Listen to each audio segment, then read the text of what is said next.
جی بالکل آپ ٹھیک کہہ رہے ہیں، میں ابھی اس کا جواب دے دیتا ہوں تفصیل سے۔ جی بسم اللہ۔ جی آغا بشیر حیدر قزلباش صاحب کا لاہور سے یہ کال تھی، انہوں نے کہا کہ کل میں نے بتلایا کہ اللہ کو جو خدا کہا جاتا ہے، اسپیسیفکلی خدا فارسی زبان کا لفظ ہے، اور کیونکہ میں کل ساری تفصیل بیان کر رہا تھا، میں نے بتلایا کہ زرتشت کیونکہ وہ ایران میں ہی آئے، فارس میں آئے بنیادی طور پر، تو ظاہری بات ہے ان کا جتنا بھی یہ سارا سلسلہ ہے وہ وہاں فارسی اور یہ سارے معاملات سے، ان کی جو کتاب ہے اوستا، وہ قدیم اوستائی زبان میں ہے، اور وہاں سے پھر وہ فارسی اس کے بعد اور یہ سارے معاملات، تو اس کا جو مصدر ہے ابھی جدید دور میں اگر بات کریں تو یہ فارسی حوالے سے ہے۔ اس کے مطلب بھی میں نے آپ کو کل بتلایا کہ خود مختار کے معنی ہوتے ہیں۔ اب ظاہری بات ہے خود مختار بذات خود مختار،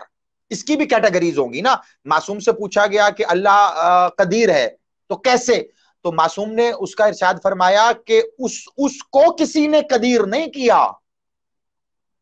ٹھیک ہے، تو اسی ضمن میں اس کا جواب آئے گا۔ باقی رہی یہ بات کہ ہم کہتے ہیں، تو دیکھیے ہمیں اس سے زیادہ اچھا آغا جی اور آپ کے توسط سے تمام لوگوں کو مالک نے اسم عطا فرمایا، اور وہ اسم اللہ ہے، تو ہم نے جب اس کو پکارنا ہے تو ہم اللہ کہہ کے پکارے، کیونکہ لفظ خدا حجم کے اعتبار سے، مرتبے کے اعتبار سے، معنی کے اعتبار سے اس سے بہت نیچے آ جاتا ہے۔ اس کی وجہ یہ ہے جو آپ نے اپنے سوال میں بھی دہرایا کہ ایک لفظ اسی لفظ سے نکلتا ہے خدا وند، جب ہم خدا وند کہتے ہیں نا تو یہ بالاعتبار حجم اور اختیار اس سے بھی بڑا ہو جاتا ہے، خدا سے بھی بڑا، یعنی لفظ خدا اور خدا سے بھی بڑا لفظ اگر ہم نے کوئی کہنا ہے تو پھر وہ ہوگا خدا وند تعالی۔ وہ تعالی بنیادی طور پہ عربی کا لفظ ہے، وہ ہم اس کے ساتھ ملا دیتے ہیں خود سے، لیکن یہ خدا وند جو پورا ہے یہ فارسی زبان کا لفظ ہے۔ تو ہمارے ہاں رائج ہو گیا، جیسے میں نے کل بھی کہا کہ کچھ چیزیں ایسی ہیں جو پینیٹریٹ ہو گئی، کچھ چیزیں ایسی ہیں جو لوگوں نے اڈاپٹ کر لی، یہ ہمارے ہاں پینیٹریٹ ہو گیا، کیونکہ ظاہری بات ہے سرحدیں ملی ہوئی ہیں ایران کی اور پاکستان کی، اسی طرح ماضی میں بھی عرب و عجم وہ سارے سلسلے کٹھے رہے، تو پھر یہ خدا لفظ جیسے لفظ صلات ہے، لیکن صلات کی جگہ لفظ نماز پینیٹریٹ ہو گیا، اب وہ فارسی زبان کا لفظ ہے، لفظ نماز وہ اپنی عبادت کے لیے استعمال کرتے تھے، اب وہ آپ جا کے ماضی میں دیکھیے، میں یہاں لائیو جا رہا ہوں، میں مجبور ہوں کہہ نہیں سکتا، آپ دیکھیے کہ ماضی میں وہ کون تھا کہ جس نے لفظ صلات کو نماز سے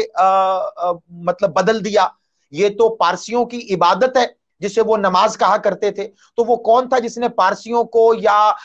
اجمیوں کو یا ایرانیوں کو خوش کرنے کے لیے صلات کو نماز سے تعبیر کیا، کیونکہ معصومین نے صلات خود کو کہا تھا،